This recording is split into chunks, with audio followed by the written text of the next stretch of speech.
So in Mark Richard's book, Finding the Missing Path, he made a statement in there that said, look for everything first and training last.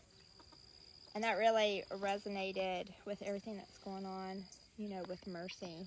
Because most people, myself included, so there's no shame in this or calling anybody out or anything like that, but most people, when we find issues with our horse, the first thing we do is we look up videos.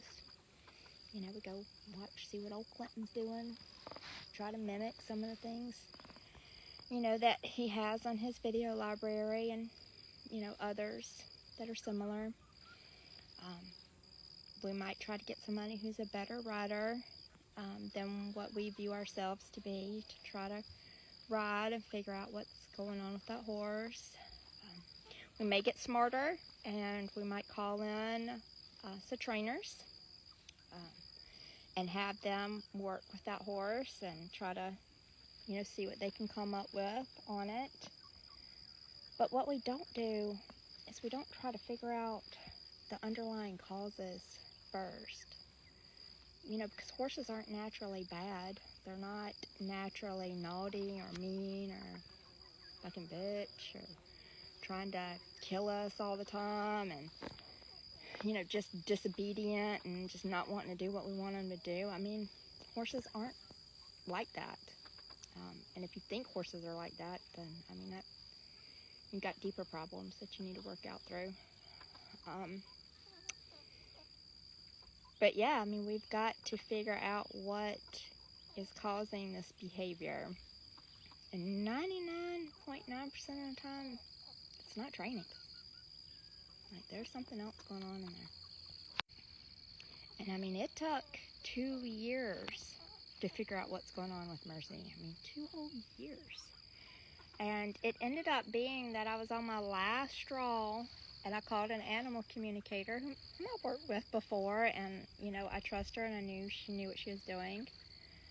And she kind of mentioned some, physical things that, Mercy's neck was kind of bothering her. It felt tense, like she had tension headache, she had a lot of anxiety. She's got a lot of mental things going on in there too. But while she was firing off a lot of the information, I was just jotting them down, to review later. And one thing that I noticed is when I went back to review my notes, when I had wrote down neck, I had circled it several times. I don't even remember doing it.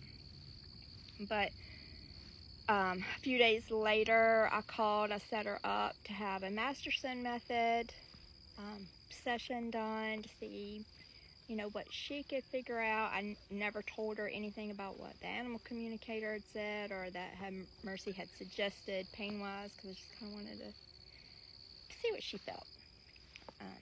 Mercy had had massages done before. She had been vet checked 1,000,001 times, and nothing kind of, just popped up on regular lameness exams or regular massage or anything like that. But, she found some issues, and one of them was in the neck and poll area. So I called my vet again. I took her back in, and I was like, all right, I want x-rays done on her neck. And that's when we finally found the issue, that she's got some bony growth inside C1 and C2, should not be there.